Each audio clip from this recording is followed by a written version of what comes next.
Good afternoon, everyone. Good evening. Welcome to nptel Analog Communication Problem Solving Session. So, today is week 9, and today we will be doing problems on noise and analysis of noise.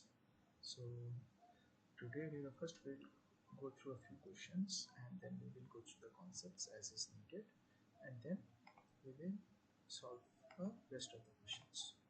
So, let's get started on noise and noise analysis.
GXZ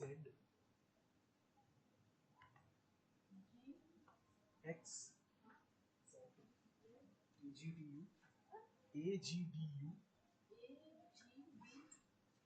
DWS DBU DWS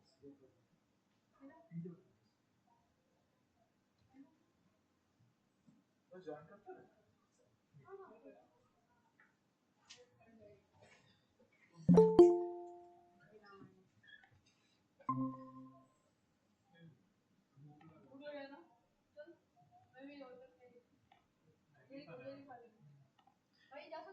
हाँ बस tab खुला रख के चलो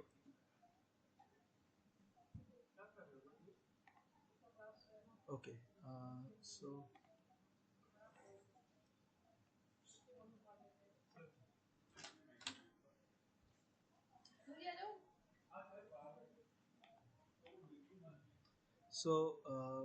first question is for a random process which is characterized by additive wide Gaussianness, that is AFUGN, which of the following statement accurately describes its autocorrelation function? So what is the autocorrelation function of an additive wide Gaussianness? So now we need to dwell on the concept of additive wide Gaussianness. So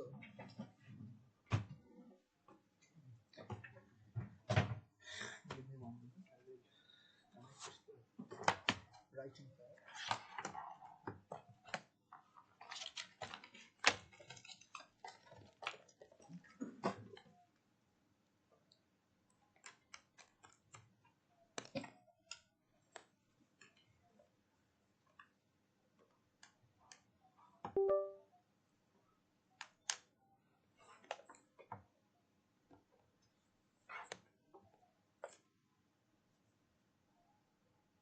So today's first concept is additive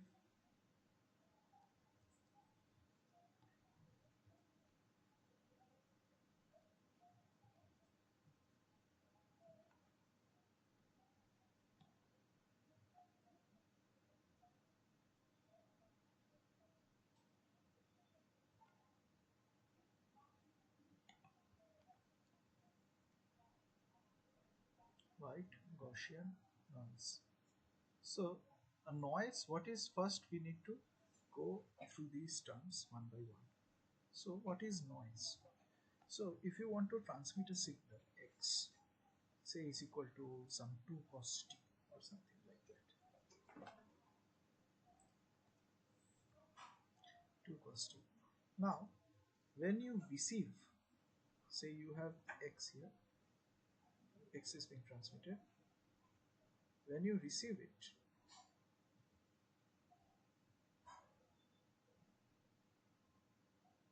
it becomes y. Now x is transmitted, so this is the transmitter, but y is received.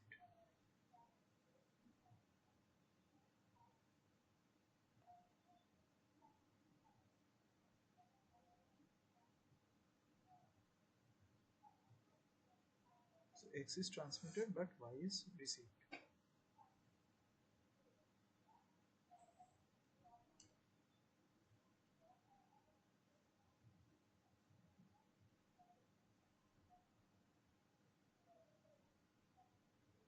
Now then y is equal to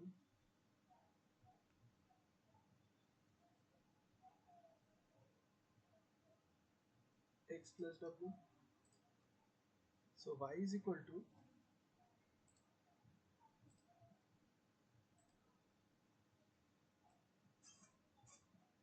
x plus w. So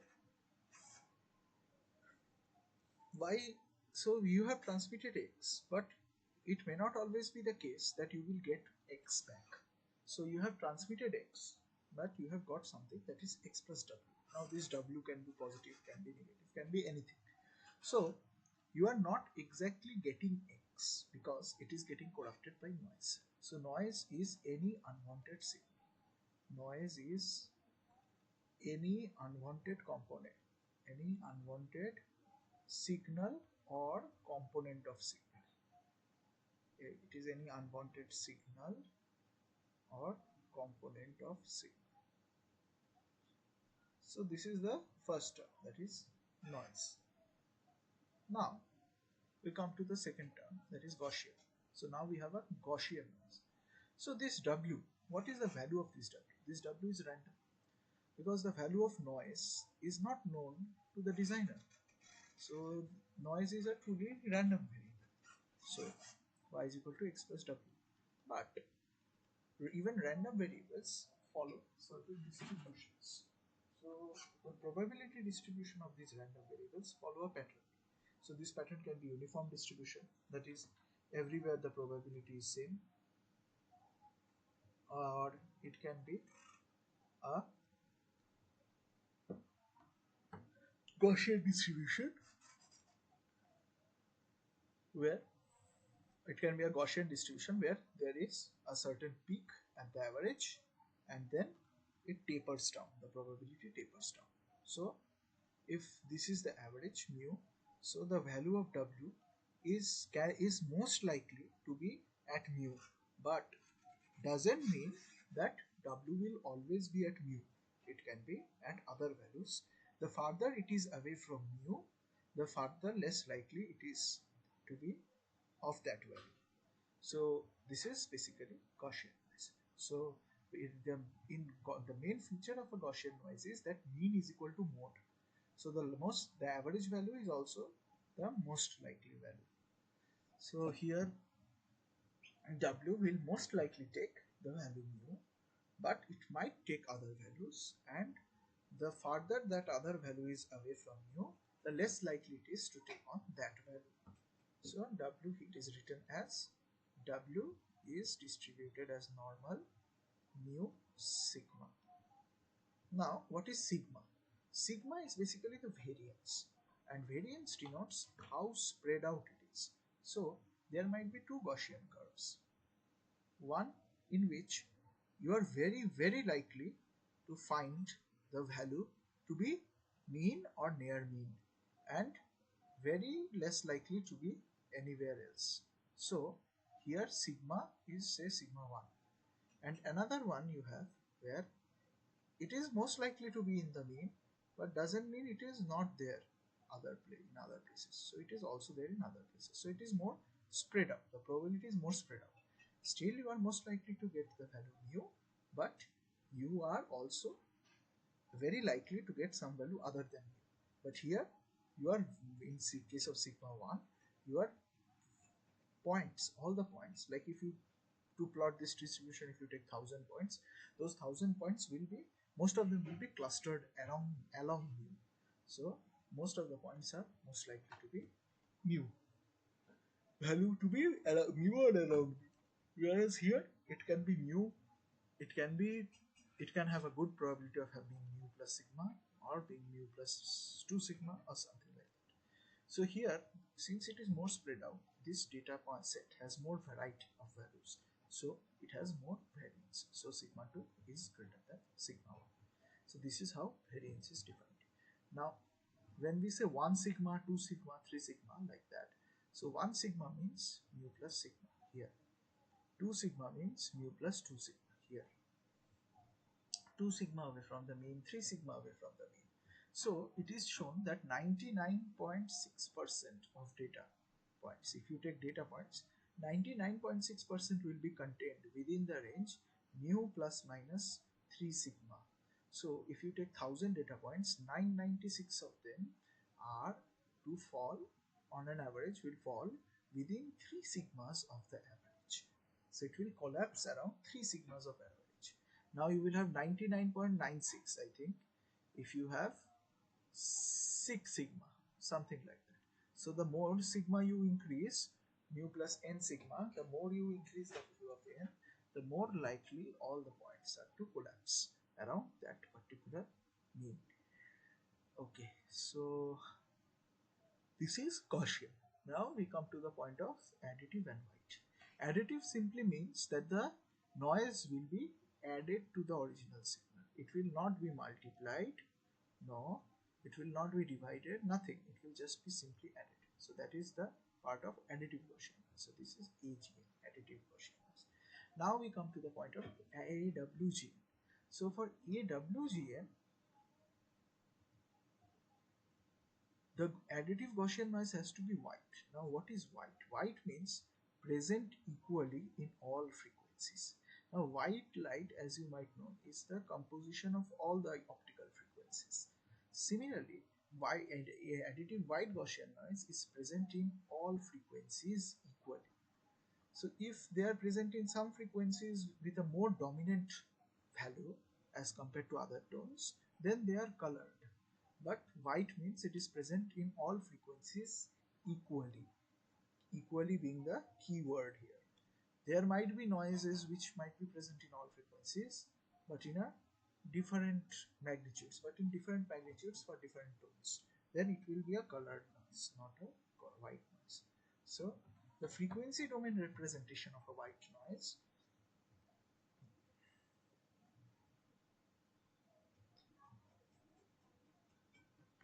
so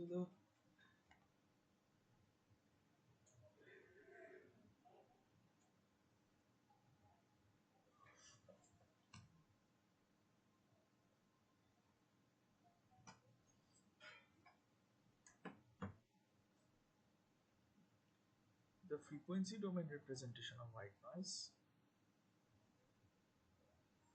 is given as this. So it is equally present for all frequencies f. So this is W, not HW. It is equally present for all frequencies. So WF will be, this value is usually denoted as N0 by 2 as per convention. So WF, the frequency domain representation of W will be N0 by 2. Nothing but N0 by 2. This is a constant. So it is constant for all frequencies. It has no frequency dependency. So implies no frequency dependency. So this is a additive white Gaussian noise. So it is additive, it follows a Gaussian distribution, and its frequency domain representation is constant throughout the range of frequencies. Now, for the additive white Gaussian noise, if the constant line if the constant line is the frequency domain representation, so what will be the time domain? We know representation. We know that the time domain representation of power spectral density gives autocorrelation. So autocorrelation Rx tau of x is given as the time domain representation of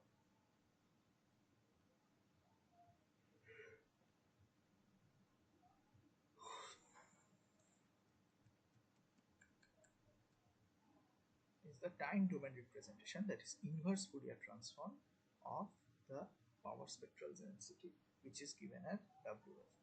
So if Wf is constant, so what will be the inverse Fourier transform of a constant number? So it will be integration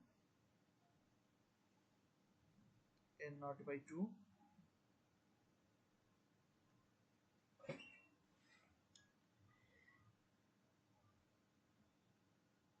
here.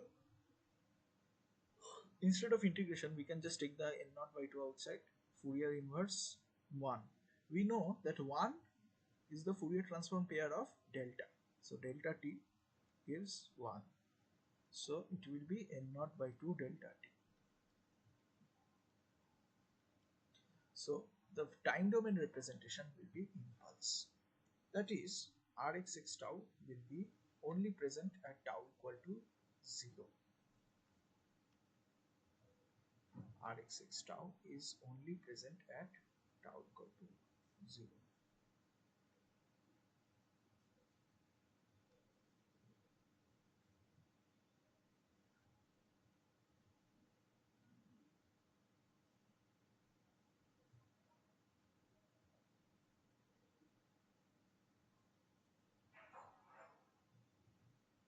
So here Rx tau is only present for 0. Now Rx tau only having a valid value at tau equal to 0 and not having any non-zero value at any other tau is an indication that if you shift the noise, if you time shift the noise, so the amount of time shift that you give is tau. Then the correlation between, what is autocorrelation? Autocorrelation is the correlation between a signal and the time shifted version of that signal. So xt x tau minus t dt, like that. So it is t minus tau or t plus tau dt. So this is a autocorrelation function. So it is the correlation between a signal and its time shifted version. Now if tau is not equal to 0, here Rx tau is 0. That means for any non-zero time shift, you have 0 as for any non-zero time shift. Basically any non-zero time shift, you have 0 correlation. So any as a white noise, a negative white Gaussian noise has no correlation with its time shifted version also. That is what is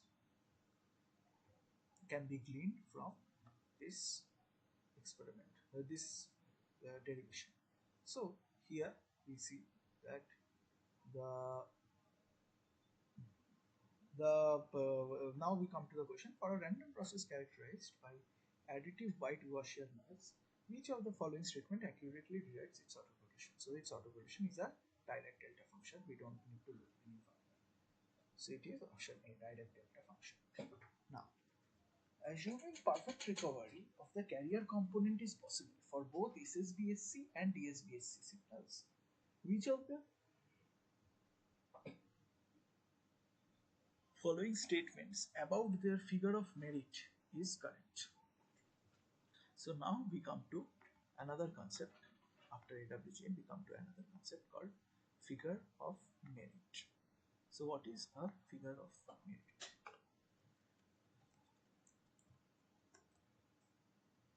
Now, figure of merit in general means basically how it is performed. So it is a metric with which you decide whether it is performing well or not. Now, figure of merit is a very general term, but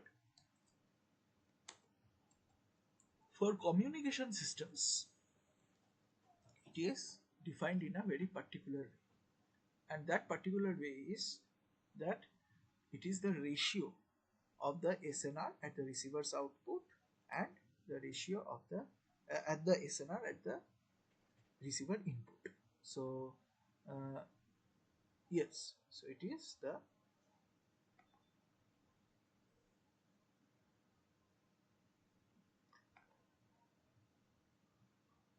yes, so it is the SNR input divided by SNR output of a receiver. So that defines the figure of merit or noise figure. It is also called the noise factor or noise figure of the system.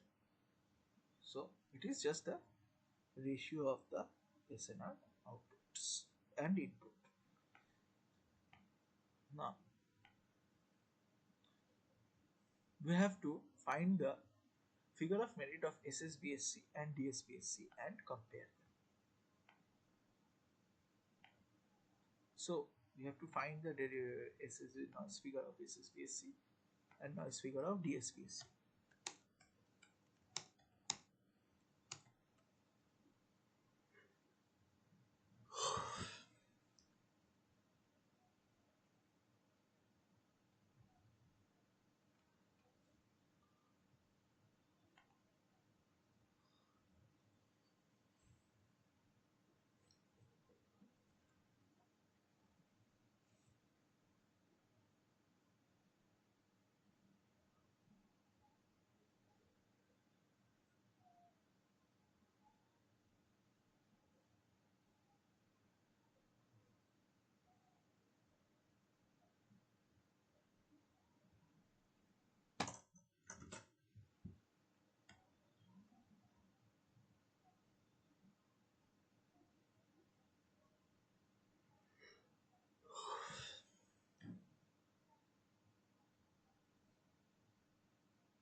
So here we have the figure of merit calculation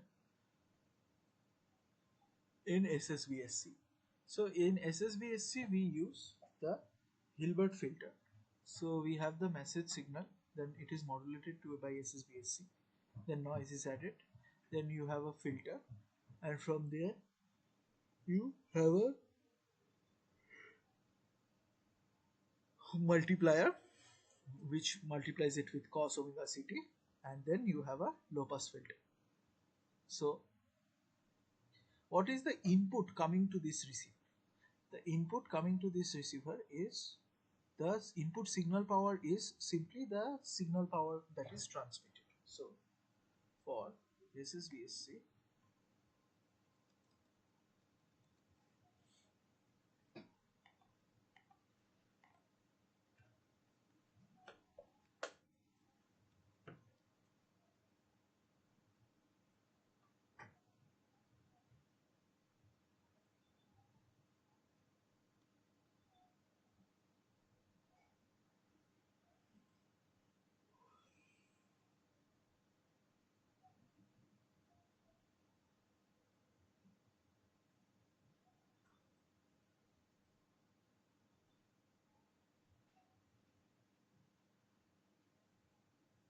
so here for SSBSC you have say an XT sent.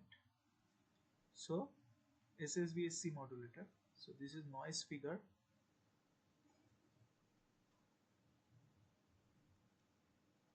of SSBSC.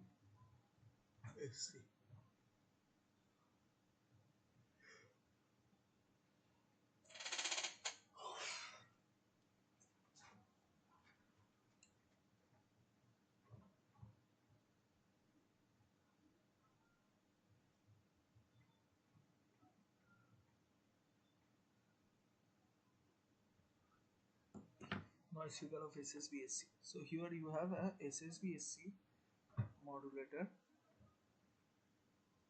which converts it into X a signal ST.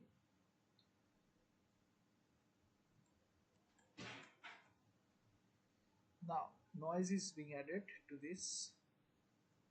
So this is ST plus WT.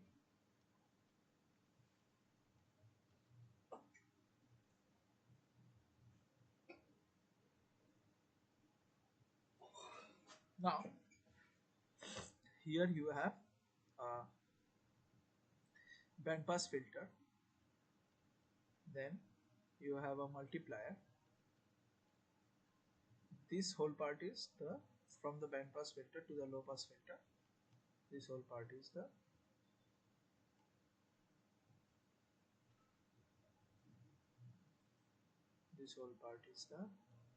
receiver. So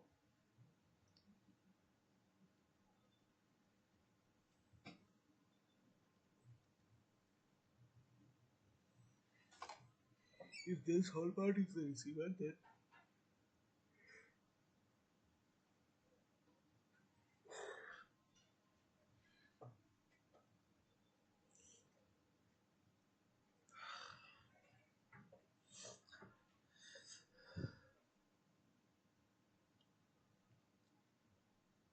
what is the input signal power to the receiver? The input signal power to the receiver.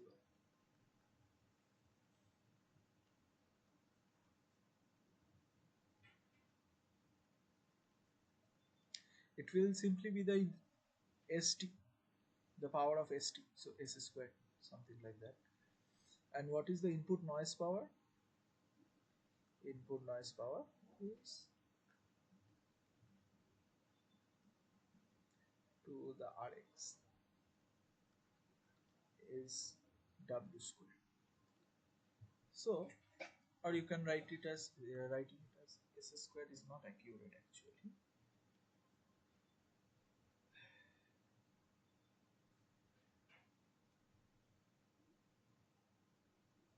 You can write it as sigma S square and sigma W square. So, the SNR received at the input is sigma S square by sigma W square. Now, the tougher part is to calculate the G of the output, SNR of the output and of the receiver. So, here you are filtering, then multiplying by cos, then you are again filtering. If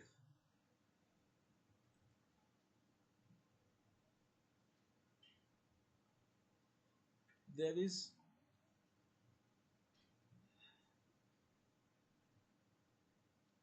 perfect carrier recovery, then if there is perfect carrier recovery, then it will be sigma S square by 4. So you can check with the SSBS equation. So it will be M, if there is perfect carrier recovery, it will be the signal power at output will be sigma S square by 4. So let's write that.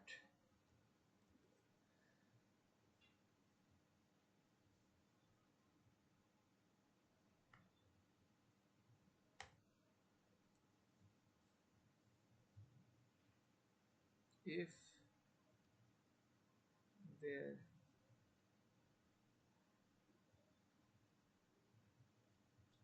is perfect carrier recovery, then S naught is equal to sigma S square by 4. And noise power, the noise will also get similarly adjusted. So the noise power will be N naught will be sigma W square by 4.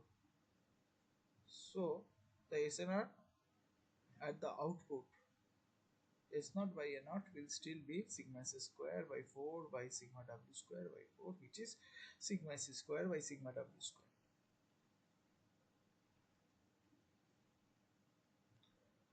So the noise figure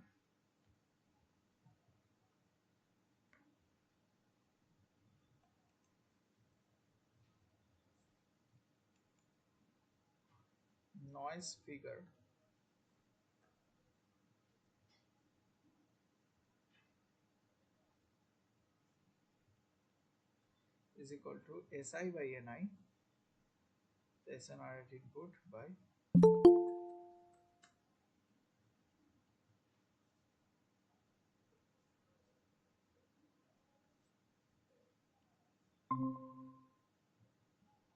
by the SNR at output. So both of them are sigma S square by sigma W square.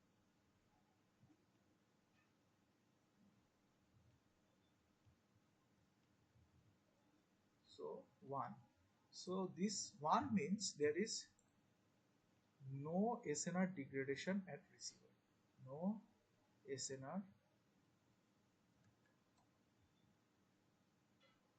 degradation at receiver. So this is a very significant result because we see we are getting no SNR degradation at the receiver, which is the ideal case. So the ideal value of the noise figure is 1.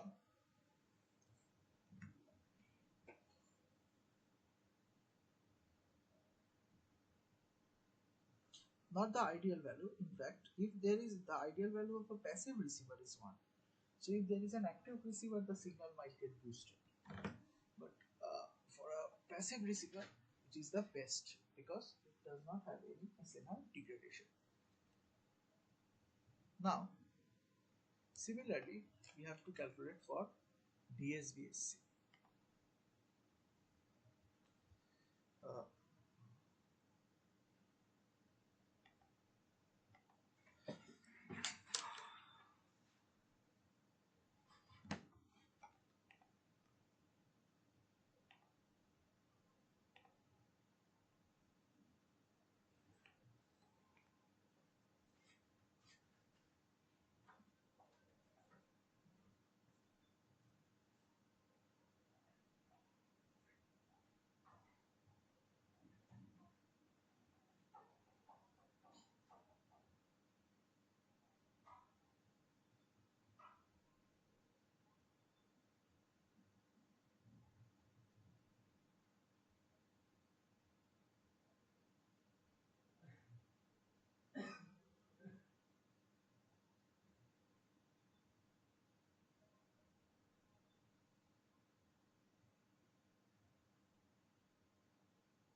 So here the figure of merit, as we have discussed, the figure of merit for SSBSC and DSBSC, if there is perfect career recovery, both of them will be 1. So the figure of merit is 1 for both of them, so they are equal. So here what is written is the figure of merit for SSBSC and DSBSC, assuming perfect career recovery, is indeed equal. This is because figure of merit is a measure of efficiency, and since the SSB, DSC and DSBSC use the same power and bandwidth, so if there is perfect carrier recovery, that means the messages are recovered perfectly using the same bandwidth and same power, then we can say that it is working equally efficiently. So if there is perfect carrier recovery, both SSBC and DSBC will have the same figure of merit. Now, third problem is an AWGN contaminated signal is passed through a filter of bandwidth 100 MHz. If the noise power in the filtered output is 10 nanowatt, the value of one-sided noise spectral density is. So, two-sided noise spectral density means this. So, it will be from minus infinity to plus infinity. It will go from minus infinity to plus infinity, entire real range. It will exist and the value will be n naught by 2. So what will be n naught? N naught is just this, the equivalent only which exists for f, and the value will be n naught because it is only exists for half the time. So this is called the one-sided frequency response. One-sided frequency response. So here you have two such ways to calculate. So we can always calculate one. So if you calculate two-sided power spectral density, you can just multiply by 2 to get the one-sided power spectral density. Now,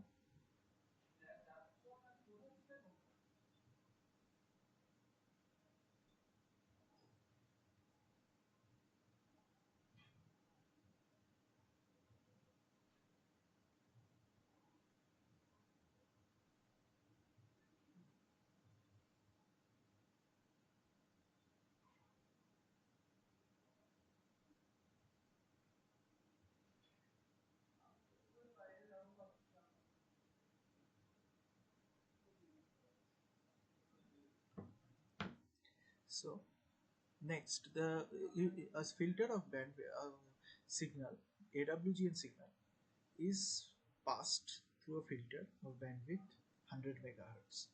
So the power spectral density, so the filter output is 10 nanowatt. So the entire power of the power of the entire noise spectrum, this entire power is contained within 100 megahertz now because of passing through a band pass filter. So it is now constrained within 100 megahertz. So the power spectral density, the PSD, which is N naught, will be 10 nanowatts. So 10 into 10 to the power 9 minus 9 by 100 megahertz. So it is 10 nanowatts by 100 megahertz. So it is 10 to the power minus 1 into 10 to the power minus 15. So it is 10 to the power minus 16. It is 10 to the power minus 16. The correct answer is 10 to the power minus 16 watt per hertz.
In a receiver, the power of an input signal is 200 microwatt, while the power of the additive noise is 20 microwatt. So it is 200 microwatt signal is getting contaminated by a 20 microwatt power of noise. So the noise contaminated signal is passed through an amplifier with power amplification of 10 factor of 10. So if the gain of the amplifier is 10. However, the amplifier also adds noise to the amplified signal of power 50 microwatt. So after amplification, it adds a noise of 50 microwatt. So the final SNR is. So here this one has, let's diagram it out. So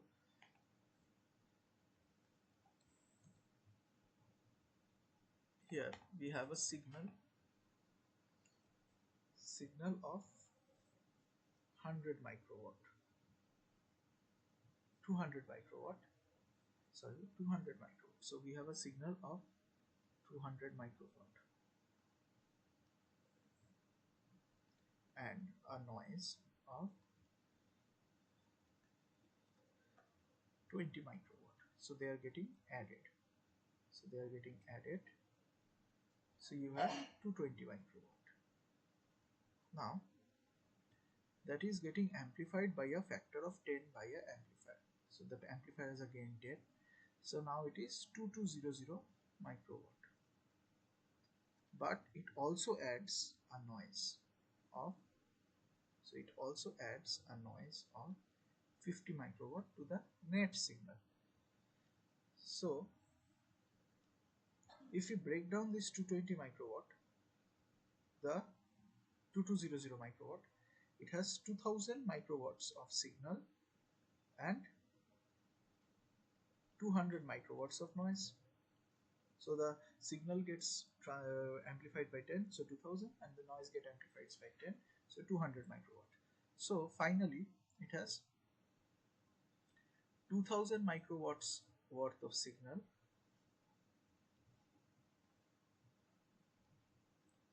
and 250 microwatts worth of noise. So SNR is 2000 by 250. Because it is additive, the noises are getting added. So this 200 will get added with this 550. This 200 will get added with this 50. So this is 250. So it gets cancelled. So 204. So the SNR value is 4.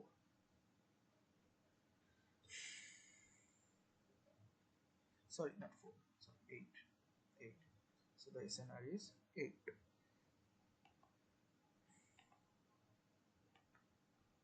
Correct answer is 8.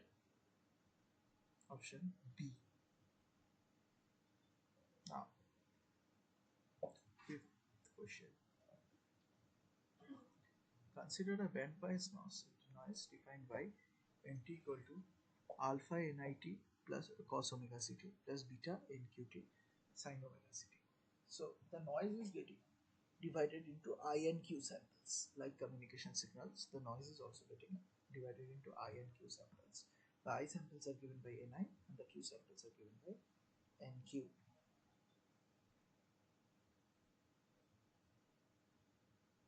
Now, the power of Nt, what is the power of Nt? The power of Nt is the power of these two components. So, what is the power of the first component?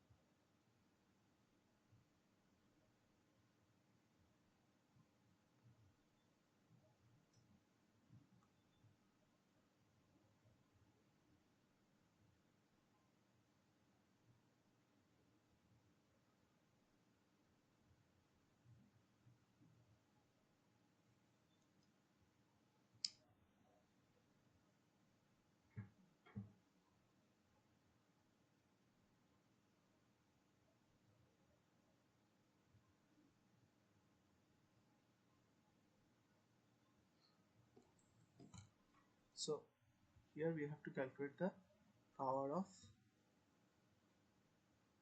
the two, because the two terms ni and nq are not correlated. So the cross correlation term, so there will be three terms actually.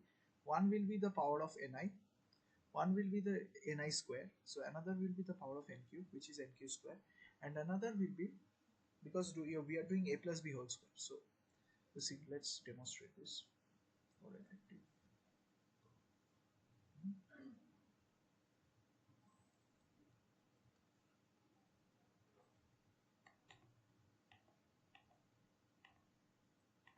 So the noise is divided into NTS.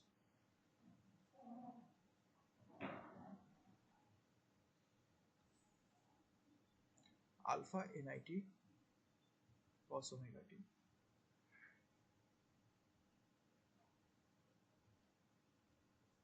plus beta NQT cos omega t.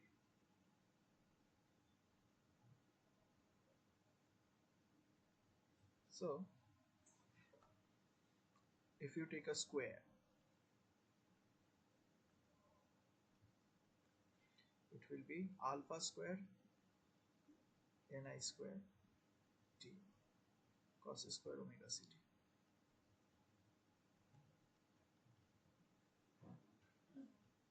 plus beta square NQ square t. Sorry, this will be sine square omega t. Now plus alpha beta 2 alpha beta Ni NQ NIT NQT cos omega t sine omega t. Now if you take an expectation to get the power, average power, if you take an expectation,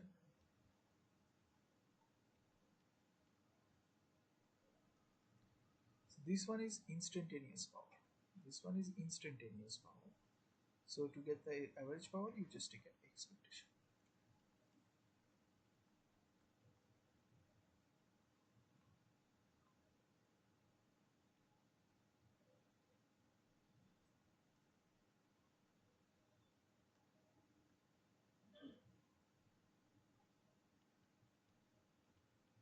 Now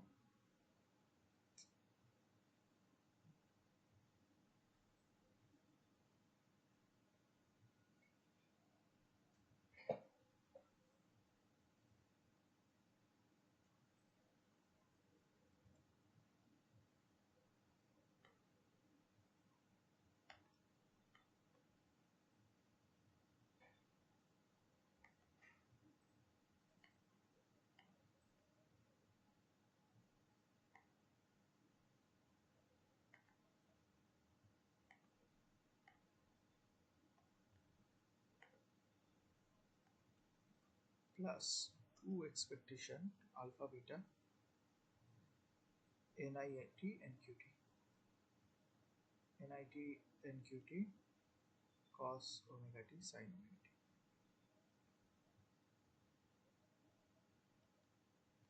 Now you can see this term will go to 0 because this term, the cross is the cross correlation term, and Ni and Nq are independent, as Ni and Nq are independent.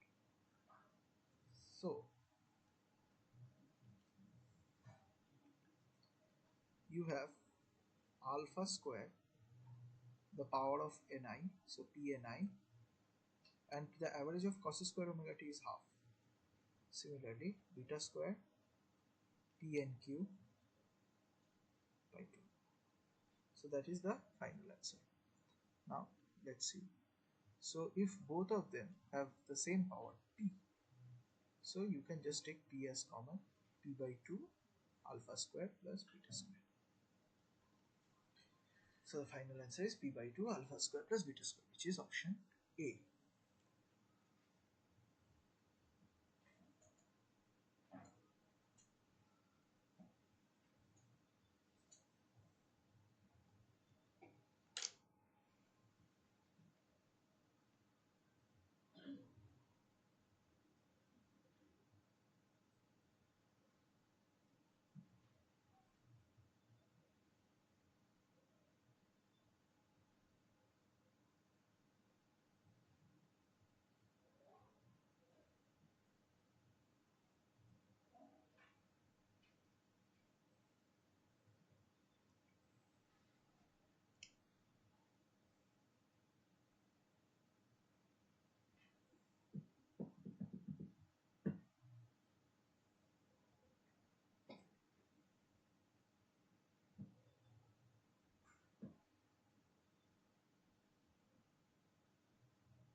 So the sixth question is, a certain communication channel has a transfer function hc omega is equal to 10 to the power minus 2 over the signal band. The message signal PSD is sm omega equal to gamma pi omega by delta. So the channel noise PSD is Sn omega equal to 10 to the power minus 8. So there is a transfer function hc omega equal to 10 to the power minus 2. That is, it is a frequency flat response. Next, there is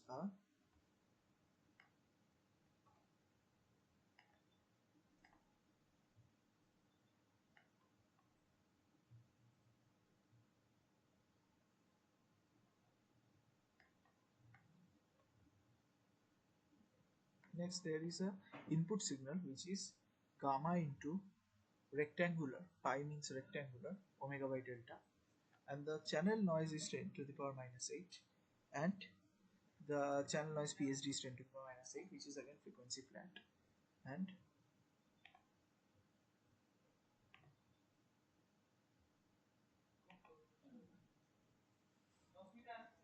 and 10 to the power minus 8, Sn omega is 10 to the power minus 8. So if the output SNR at the receiver is required to be at least 20 dB, what is the value of gamma? So we have all the input PSD, noise PSD, and transfer function channel PSD. So we just have to construct the output SNR. So the SNR, so you send some X, it gets multiplied by H and added by W. So rather convoluted with H in time domain and added by W. So this is your Y. Now this is in time domain, TD. So if you Fourier transform it into frequency domain FT, you will see Y is equal to H, Y omega is equal to H omega into X omega plus N omega, where N is the mass. Now, so if you take the PSD of Y, the signal, PSD of Y is signal component, only the signal component. It is PSD of X omega and the square of H omega. So it is mod H omega square. So it is mod H omega square. S naught is equal to mod H omega square Si. Now,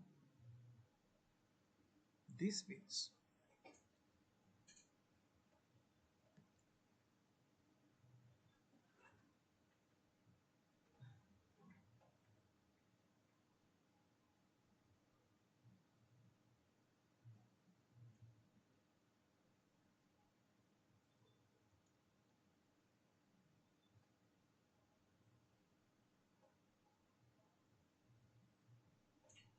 S naught is equal now Si is given to be gamma square into rectangular function. So it will be, and mod H omega square is 10 to the power minus 2 square. So S naught will be 10 to the power minus 4 gamma square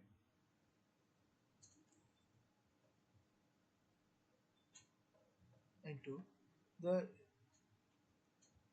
PSD is rectangular, so it will just be rectangular omega by delta. Now the noise power N naught. This one is fixed. This one is given to be 10 to the power minus 8.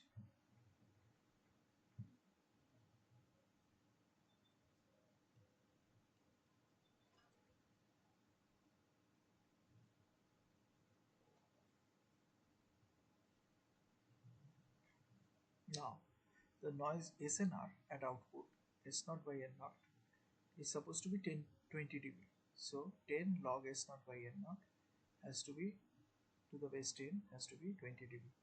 So S naught by N naught has to be 10 to the power 2 or 100. So S naught by N naught is 100.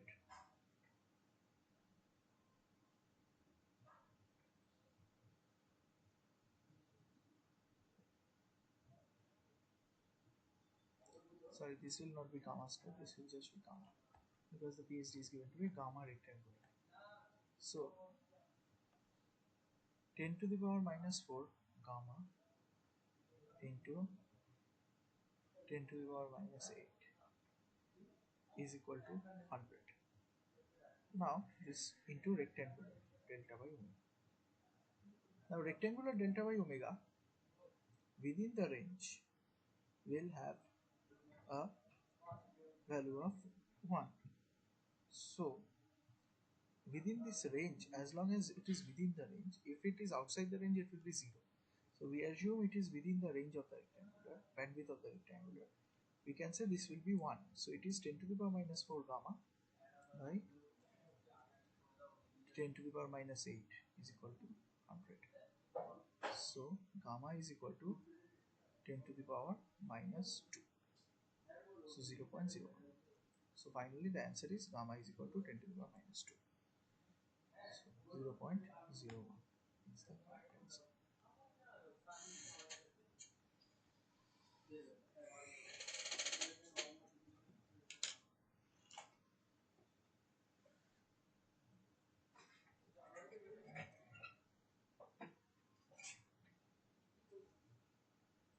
Now next question, in the next question the H omega is transformed into a frequency dependent part 1, and the power's noise spectral density is changed, and then there is a receiver field. So we have to calculate some further ex- expressions before we can do something.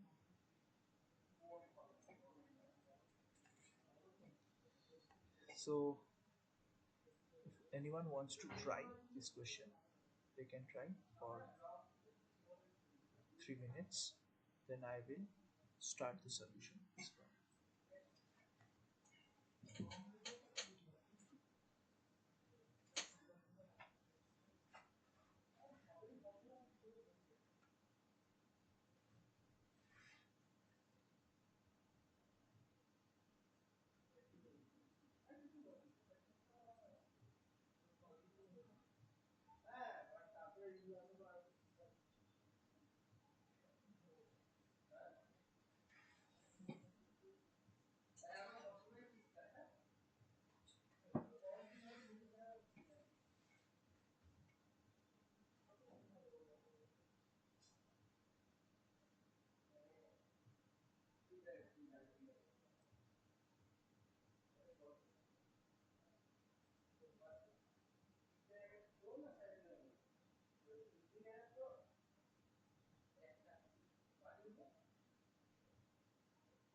So let's start the solution of this question. So we will do a block diagram. So we have a signal X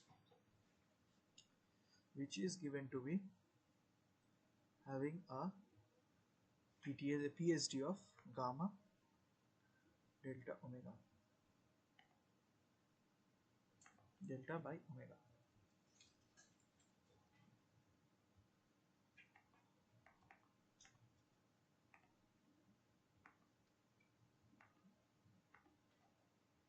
So we have a message signal MT which has a power spectral density as gamma delta by omega. Now this message signal is passed on to a modulator or whatever. We will skip that. We will directly go to the channel. So this message is passed on to the channel. The channel has a transfer function which is given as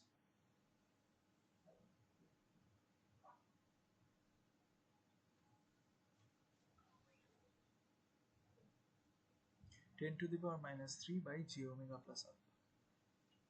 10 to the power minus 3. 10 to the power minus 3 by j omega plus alpha. 10 to the power minus 3 by j omega plus alpha. Now we will add noise which has a power spectral density as 10 to the power minus 10 flat.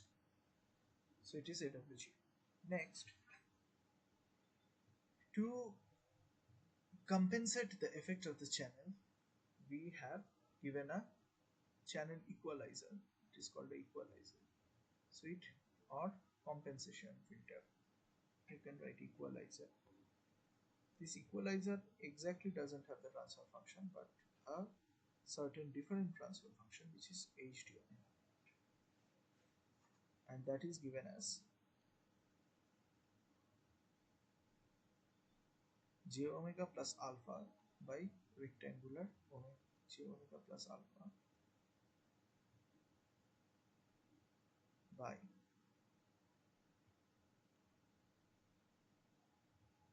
alpha into pi of omega by 2. So these three together will now have the final output y. So H3 and HT are both acting on M. So S y omega will be the signal power. First there was a HC, so that will be there into HT omega, the mod of HT omega square into SM omega. So channel is 10 to the power minus 3 by j omega. So 10 to the power minus 3 mod square is 10 to the power minus 6. The mod of j omega plus alpha is root under omega square plus alpha square. And if you take square, so it becomes omega square plus alpha square. And here you have omega square plus alpha square by alpha square and rectangular square omega by 2 alpha. And this one will be gamma into rectangular delta by omega. So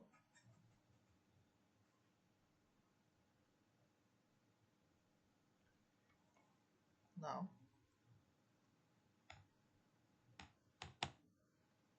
if these rectangulars have to be non-zero for this spectral density to exist. So omega should be omega by 2 alpha should be, for a rectangular function to exist as a non-zero value, it must be within these values. So here if it is b, so it should be omega less than omega by 2b or omega by b should be less than 1. So omega should be less than 2 alpha. And in another case, delta by omega should be less than 1. So delta should be, omega should be greater than delta. So omega should be greater than delta but should be less than 2 alpha. So as long as it is within this range, the power spectral density will have a certain value, or else it will be 0. So these two will cancel and you will have 10 to the power minus 6 gamma by alpha square. So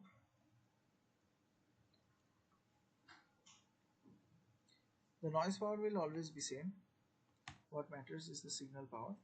So the signal power S naught will be 10 to the power minus 6 gamma by alpha square if delta less than omega less than 2 alpha, 0 elsewhere. Now S naught by N naught gives SNR. So you have the output signal S naught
Okay, beta is not defined here, so we will leave the question up to here. So this one is 10 to the, so here find the minimum required value of beta, but beta has not been defined, so we will leave the question up to here.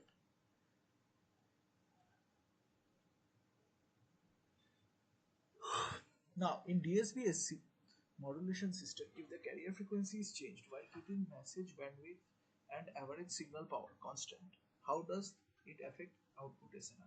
Now the power of DSB-SC. In DSB-SC, the carrier is suppressed. The carrier is suppressed.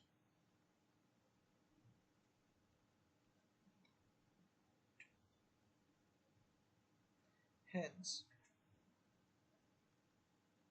there is no. So he is saying in DSB-SC modulation system, if carrier frequency is changed while keeping the message bandwidth and average signal power constant, how does this affect the output SNR at the receiver?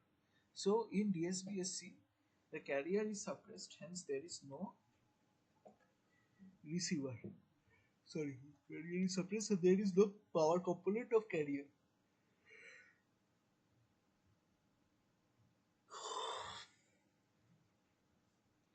Of carrier. So output signal and hence SNR, because noise anyways does not depend on carrier string, output signal and hence SNR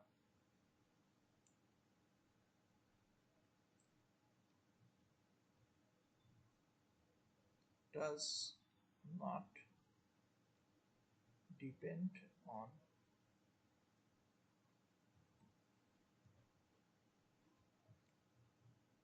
it does not depend on carrier power, carrier power. So as it does not depend on carrier power, we can say that the SNR will remain unchanged with change in carrier.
An unmodulated carrier amplitude AC and frequency FC is band limited.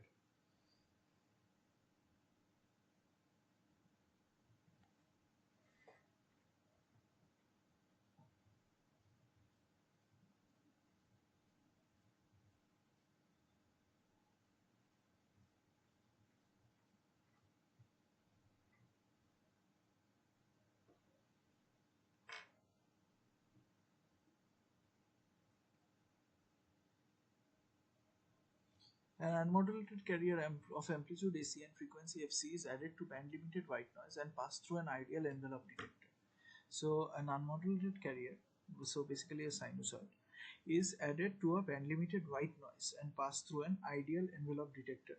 Assume the noise spectral density to be of height n naught by 2 and bandwidth 2W centered about the carrier frequency.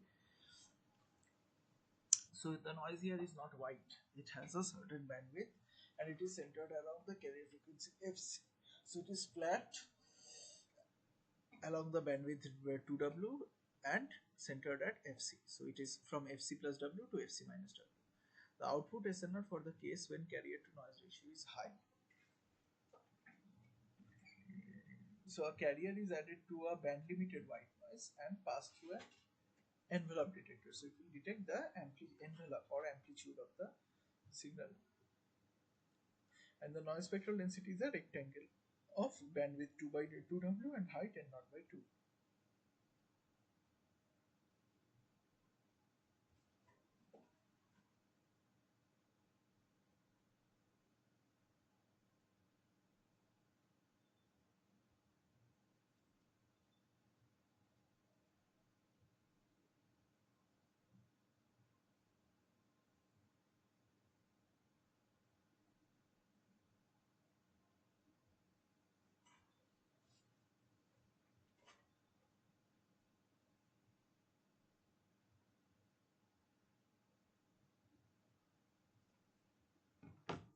So there is a carrier AC cos 2 pi FCT plus there will be a band limited noise NT. So there is a band limited noise NT.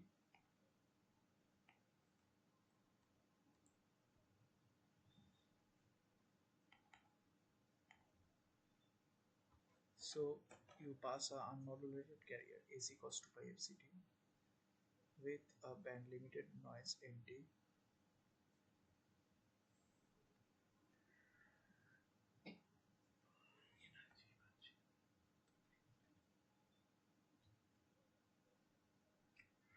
So you get this signal. Now you pass this through an envelope detector to get the envelope. So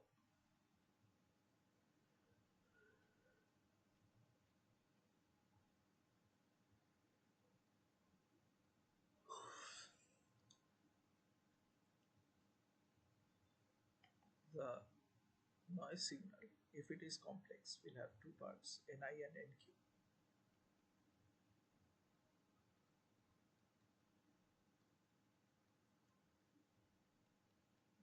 So you break this into I and Q parts. So I part is this Ni cos 2 pi FCT and the N part is Nq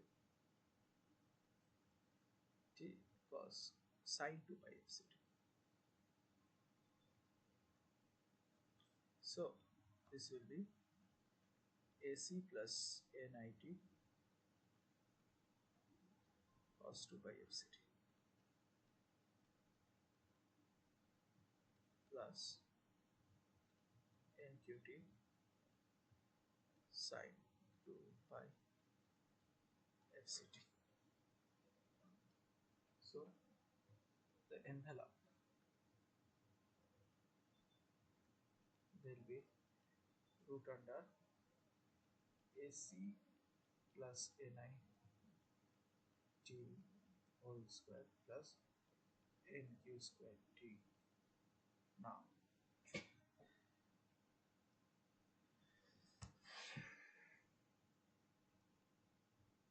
here if AC is high, NQT can be neglected.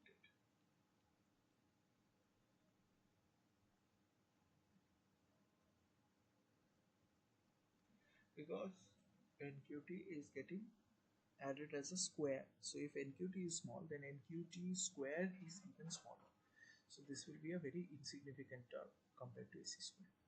So what you will have is AC plus NIT. So the carrier amplitude plus the in-phase component of the band limited noise. Now, how do you get the in-phase quarter component? You have the output and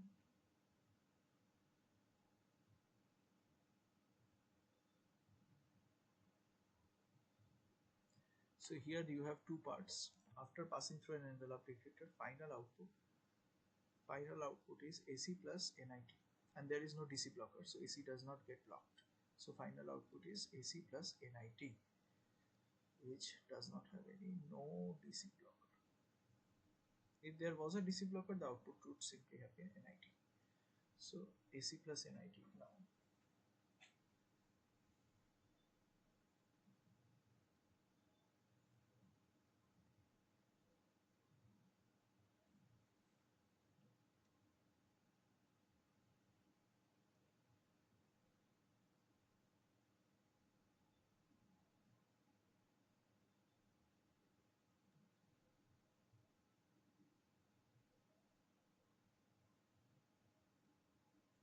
So final SNR will be the signal component is this. This is SIG and this is noise. So it is AC squared by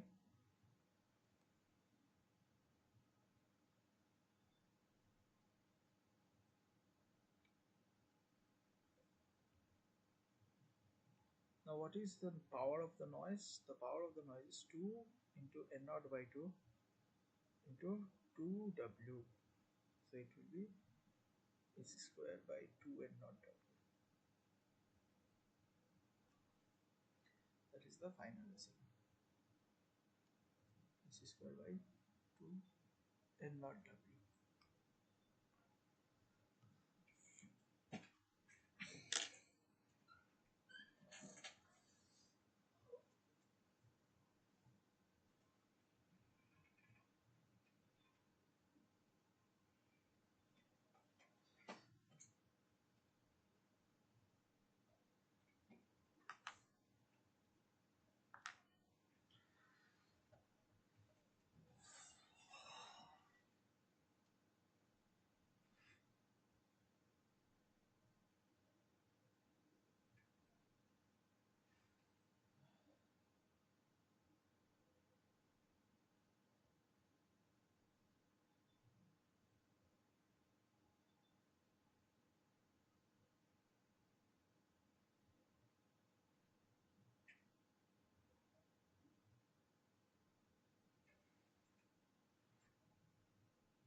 Consider a DSBSC coherent demodulator whose local oscillator suffers from a phase error theta. So there is a coherent demodulator DSBSC, but the oscillator has a phase error of theta. So the oscillator will generate cos omega t ct plus theta. If the message signal is a band of bandwidth b and power p, and channel PSD is n naught by 2, then the output SNR is, so it has a bandwidth b and a power p, and the channel noise PSD is n naught by 2. So the signal power is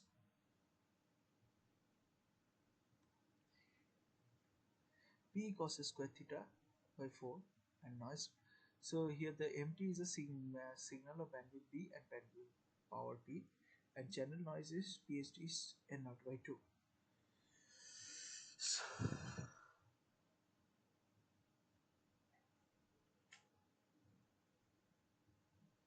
So after demodulation,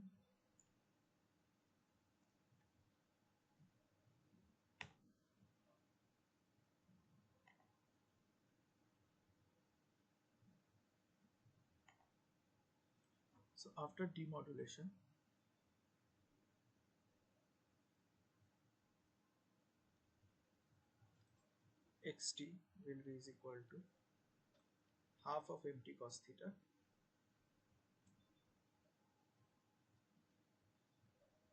and half of the two in phase and quadrature phase noise signals.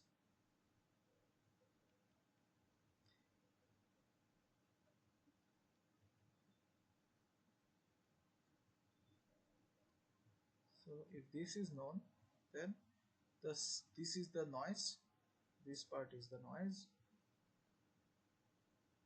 and this part is signal. So the power in cos theta is half. So the power in MT is P, and this will get squared. So the power of signal S naught is half square, so 1 by 4, and the power of MT is P.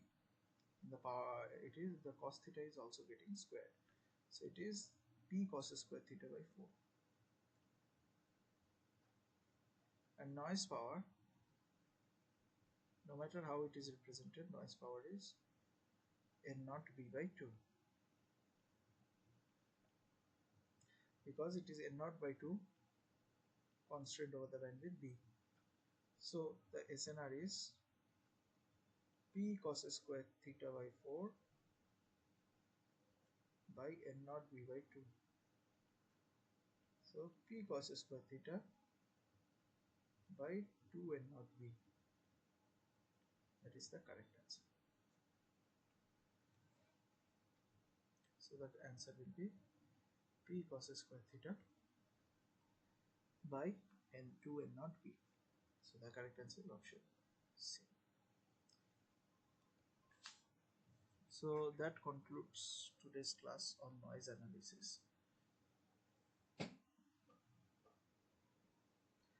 and we will see you on the next week with week 10 problem solving. Thank you and have a nice day.